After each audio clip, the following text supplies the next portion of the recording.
ಇದ್ದಿದ್ರೆ ಮತ್ತೆ ordinance act ಇದ್ದಿದ್ರೆ ಸದನಕ್ಕೆ ಬರಬೇಕು, ಚರ್ಚೆ ಆಗಬೇಕು, ಅವೆಲ್ಲ ಬೇರೆ. ಇದು ರೂಲ್ ಮಾಡಿದ್ದೀವಿ. ಮೇರೆಯೂ ಕೂಡ ಸರ್ಕಾರಿ ಅಧಿಕಾರಿಗಳು ಸಸ್ಪೆಂಡ್ ಆಗ್ತಾರೆ ಅನ್ನುವಂತ ಉದಾಹರಣೆ ಇದ್ದಾಗಲೂ ಕೆಲವರು ಭಾಗಿಯಾಗಿದ್ದಾರೆ. ನಿಮ್ದೇ ಕಲಬುರಗಿ ಡಿಸ್ಟ್ರಿಕ್ಟ್ ಸೇಡಂ ಅಲ್ಲಿ ತಾಲೂಕು ವೈದ್ಯಾಧಿಕಾರಿನೇ ನಿನ್ನೆ ಪಥಸಂಚಲನದಲ್ಲಿ ರಿಪೋರ್ಟ್ ಬರ್ಲಿ.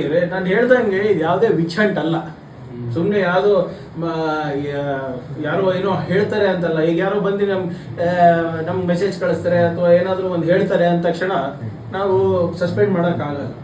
ರಿಪೋರ್ಟ್ ಬರಬೇಕು, ಅವ್ರು ಪಾಲ್ಗೊಂಡಿದ್ದಾರಾ ಇಲ್ಲ ಅಂತ ನಮಗೆ ಸಾಕ್ಷಿ ಬೇಕಾಗ್ತದೆ, ದಾಖಲೆ ಬೇಕಾಗ್ತದೆ. ದಾಖಲೆ ಆದಾದ್ಮೇಲೆ ಏನು ನಮ್ಮ ಏನು ರೂಲ್ಸ್ ಆಫ್ ಕಾಂಡಕ್ಟ್ ಏನಿದೆ ಕರ್ನಾಟಕ ಸ್ಟೇಟ್ ಗೌರ್ಮೆಂಟ್, ಅದ್ರ ಪ್ರಕಾರ ನಾವು ಕ್ರಮ ತಗೋಬೇಕಾಗ್ತದೆ. ಸುಮ್ಮನೆ ನಾವು ಯಾರೋ ಹೇಳ್ತಾರೆ ಅಂತ ಹೇಳೋದು ಅಥವಾ ಬೇರೆ ಯಾರೋ ದ್ವೇಷದಿಂದ ಹೇಳ್ತಾರೆ ಅಂತ ಹೇಳಿದ್ರೆ ಅದು ಕೇಳಕ್ಕಾಗಲ್ಲ ಸರ್ಕಾರ. ಮೀಡಿಯಾ ಅಪ್ಡೇಟ್ಸ್ ಅಲ್ಲಿ ಒಂದು 3-4 RSS ಮೀಡಿಯಾ ಅಪ್ಡೇಟ್ಸ್ 3-4 ಅಂಶ ಗಮನಕ್ಕೆ ತಂದಿದೆ. ಅಂದ್ರೆ ಆಲ್ರೆಡಿ ಕೋರ್ಟ್ಗೆ ಹೋಗಿದ್ರು ಬಹಳಷ್ಟು ಕಡೆಗಳಲ್ಲಿ. 81, 82 ಅಂದ್ರೆ Madhya Pradesh state versus Ramshankar Raghuvanshi case. ಈ ತರ ಸರ್ಕಾರಿ ನೌಕರರು RSS ಚಟುವಟಿಕೆಗಳು ಭಾಗವಹಿಸಬಹುದು ಅನ್ನೋದು ಅವ್ರ ಸಮರ್ಥನೆ.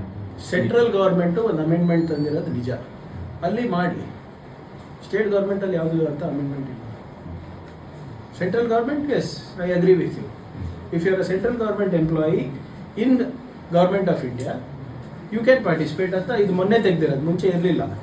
ಮೊನ್ನೆ ಇವ್ರು ತೆಗ್ದಿರೋದು, ಈಗ 1 ವರ್ಷ ಆಗ್ತಾ ಬಂತು. 2024 ಸರಿ, ಜುಲೈ 74 1.5 ವರ್ಷ.